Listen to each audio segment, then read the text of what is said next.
নমস্কাৰ বন্ধু-বান্ধৱীসকল, আজি নাৰী দিৱস। নাৰী দিৱসৰ এই পবিত্ৰ ক্ষণত প্ৰতিগৰাকী আই মাতৃ, বাই, ভনী, বান্ধৱী সকলোলৈ মই নাৰী দিৱসৰ বহুত শুভেচ্ছা জনালোঁ। আজি বনাম তিতা ফুলৰ সৈতে কণী ভাজি।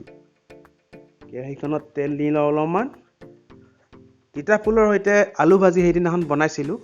তাত সেই ভিডিঅ'টো যদি কোনোবাই চোৱা নাই, ভিডিঅ'টো তলত লিংক দি দিছোঁ, চাই ল'ব পাৰে। আৰু নতুবা আই বাটনত ক্লিক কৰিও ভিডিঅ'টো চাই ল'ব।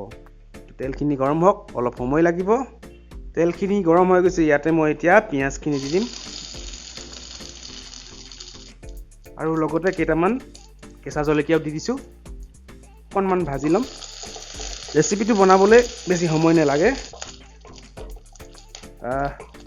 তিতা ফুলৰ উপকাৰী আৰু অপকাৰী সম্পৰ্কে যিটো মই দুদিনমান আগতে বনাইছিলোঁ ভিডিঅ'টো লিংক তলত দি দিছোঁ, যিহেতু আপোনালোকে চাই ল'ব। তাত মই তিতা ফুল খালে ভাল কি বেয়া কি সকলোবোৰ তাত কৈ দিছোঁ ইয়াত, আৰু নতুনকৈ নকওঁ। একেবাৰে পিঁয়াজখিনি ৰঙচুৱা কৰিব নালাগে। ইয়াত এতিয়া মই তিতা ফুলখিনি দি দিম।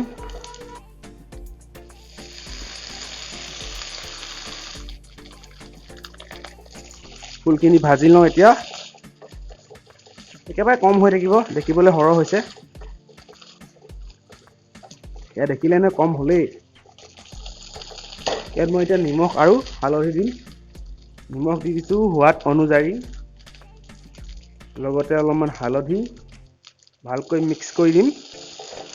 তিতা ফুলৰ উপকাৰী সম্পৰ্কে মই ভালকৈ লিখি দিম। আপোনালোকে মোৰ পেজটো লাইক কৰি থৈ দিব। ভিডিঅ'ৰ তলতে লিংক আছে মোৰ ফেচবুক পেজৰ।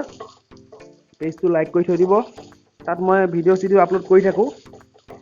আৰু ভিডিঅ'টো ভাল লাগিলে আপোনালোকৰ লাইক, শ্বেয়াৰ, কমেণ্ট কৰিব। আপোনালোকে কমেণ্ট নকৰে, লাইকো কৰি দিব।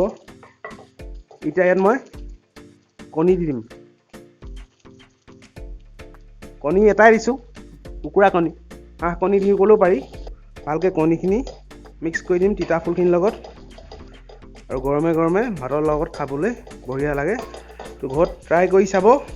তিতা ফুল এনেও স্বাস্থ্যৰ কাৰণে ভাল। এয়া হৈ গৈছে তিতা ফুলৰ লগত কণী ভাজি। একেবাৰে চিম্পুল ৰেচিপি আৰু বনাবলৈ 5 মিনিটে সময় লাগে, বেছি সময়ো নালাগে। তো ভিডিঅ'টো ভাল লাগিলে আপোনালোকৰ লাইক, শ্বেয়াৰ আৰু কমেণ্ট কৰিবলৈ নাপাহৰিব। যদি ইউটিউবত চাই আছে, চেনেলটো ছাবস্ক্ৰাইব কৰি দিব। আৰু ফেচবুকত যদি চাই আছে, পেজটো লাইক কৰি দিব। ধন্যবাদ তেতিয়াহ'লে।